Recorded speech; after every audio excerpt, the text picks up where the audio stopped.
Ballon D or জয়ের দৌড়ে এগিয়ে রয়েছেন 5 তারকা ফুটবলার। তালিকায় সবার উপরে রয়েছেন রাফিনিয়া। বার্সেলোনার জার্সিতে রয়েছেন দুর্দান্ত ছন্দে। চলতি মৌসুমে বার্সার হয়ে 48 ম্যাচে 30 গোল ও 23টি অ্যাসিস্ট করেছেন ব্রাজিলিয়ান এই ফরোয়ার্ড। তালিকায় দ্বিতীয় নম্বরে রয়েছেন উসমান দেমবেলে। দারুণ নৈপুণ্য দেখিয়ে চ্যাম্পিয়ন্স লিগে সেমিতে তুলেছেন পিএসজিকে। পিএসজির হয়ে 42 ম্যাচে 32 গোল ও 11 অ্যাসিস্ট করেছেন ফরাসি এই তারকা।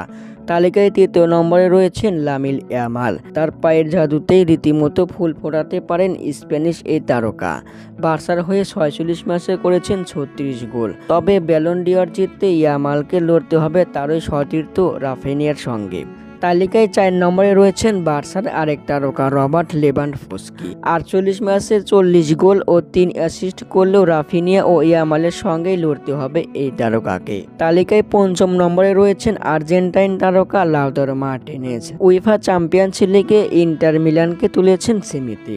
চলতি মৌসুমে 44 ম্যাচে 21 গোল ও 6 অ্যাসিস্ট করেছেন মার্টিনেজ। সবার থেকে পরিসংখ্যানে পিছিয়ে পড়লেও ট্রফি জিতলেই ব্যালন ডি'অর জিততে পারবেন আর্জেন্টাইন এই স্ট্রাইকার। ব্যালন ডি'অরের দৌড়ে পিছিয়ে পড়েছেন মোহাম্মদ সালাহ, ভিনিসিয়াস জুনিয়র ও এমবাপ্পে।